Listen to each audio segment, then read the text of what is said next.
Doctor মানেই কি জীবনদাতা? সব সময় নয়। আজ আপনাদের এমন এক ডাক্তারের গল্প শোনাবো, যিনি 100-এরও বেশি মানুষকে খুন করে লাশগুলো খাইয়ে দিয়েছিলেন কুমিরদের। সাদা অ্যাপ্রনের নিচে ঢাকা পড়ে থাকা এক সাইকোপ্যাথের ইনভেস্টিগেশন ফাইল আজ ওপেন করছি। চলুন দেখা যাক কিভাবে ধরা পড়েছিল এই ডক্টর ডেথ। 2000 সালের দিকে ভারতের বিভিন্ন শহরে এক অদ্ভুত ঘটনা ঘটতে শুরু করেছিল। হঠাৎ করে উধাও হয়ে যাচ্ছিল ট্যাক্সি ড্রাইভাররা। তাদের গাড়িই মিলছিল না, তাদের কোনো খোঁজও মিলছিল না।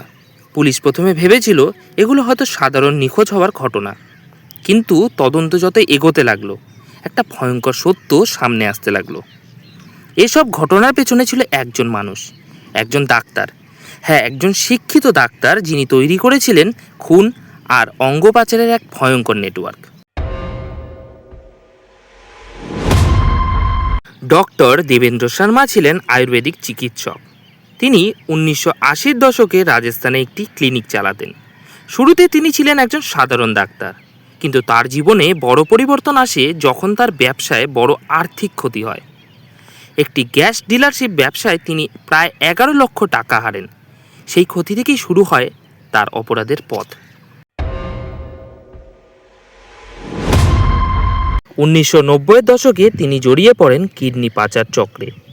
তদন্তে পরে জানা যায় তিনি প্রায় 125টির বেশি অবৈধ কিডনি ট্রান্সপ্ল্যান্টে জড়িত ছিলেন। এই অপারেশনগুলি করা হতো গোপনে। গরিব মানুষদের থেকে অল্প টাকায় কিডনি নিয়ে ধনী রোগীদের কাছে বিক্রি করা হতো। প্রতিটি অপারেশন থেকে তিনি পেতেন বড় অঙ্কের টাকা। কিন্তু এখানেই শেষ নয়, এরপর শুরু হয় তার জীবনে সবথেকে ভয়ঙ্কর অপরাধগুলি। 2002 সালের দিকে উত্তর ভারতের বিভিন্ন জায়গায় ট্যাক্সি ড্রাইভাররা নিখোঁজ হতে শুরু করে। তদন্তে পরে জানা যায় ডক্টর শর্মা এবং তার গ্যাং ট্যাক্সি বুক করত।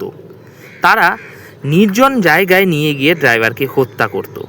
গাড়িটি পরে বিক্রি করে দেওয়া হতো অবৈধ নেটওয়ার্কের মাধ্যমে। সবচেয়ে ভয়ঙ্কর বিষয়টা ছিল, খুনের পর মৃতদেহগুলো ফেলে দেওয়া হতো কুমির ভর্তি একটি খালে। এই জায়গাটি ছিল উত্তরপ্রদেশের কাসগঞ্জ অঞ্চলের একটি কুমির অভয়ারণ্যের কাছে। কুমিররা দ্রুত মৃতদেহ খেয়ে ফেলত, ফলে কোনো প্রমাণই প্রায় থাকতো না। এই কারণেই বহু বছর ধরে পুলিশ এই অপরাধের রহস্য বুঝতে পারেনি। অবশেষে পুলিশ নিখোঁজ ট্যাক্সি ড্রাইভারদের কেসগুলো একসাথে বিশ্লেষণ করতে শুরু করে। একটা প্যাটার্ন ধরা পড়ে, সবাই শেষবার একই ধরনের যাত্রী তুলেছিল। তদন্ত ধীরে ধীরে পৌঁছে যায় ডক্টর দেবেন্দ্র শর্মার নেটওয়ার্কে। 2004 সালে অবশেষে তাকে গ্রেফতার করা হয়। পুলিশি জেরায় ধীরে ধীরে বেরিয়ে আসে একটি ভয়ঙ্কর সত্য। তিনি স্বীকার করেন তিনি বহু ট্যাক্সি ড্রাইভার হত্যার সাথে জড়িত। কিছু রিপোর্ট অনুযায়ী এই সংখ্যা প্রায় 50 জনের কাছাকাছি।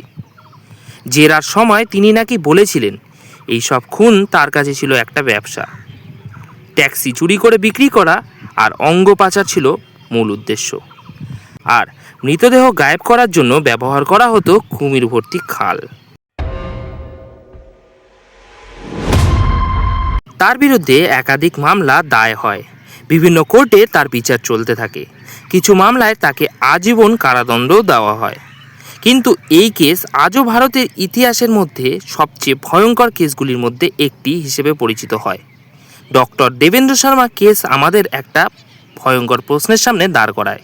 একজন মানুষ যিনি মানুষের জীবন বাঁচানোর শপথ নিয়েছিলেন, কিভাবে তিনি হয়ে উঠলেন একজন সিরিয়াল কিলার। লোভ, ক্ষমতা আর অপরাধের জালে একজন ডাক্তারকে পরিণত করেছিল ভারতের ইতিহাসের অন্যতম ভয়ঙ্কর অপরাধীতে। ভিডিওটি কেমন লাগলো কমেন্টে অবশ্যই জানান। আর এমনই রিয়েল আনসলভ কেস জানতে আমার চ্যানেলটি অবশ্যই সাবস্ক্রাইব করুন।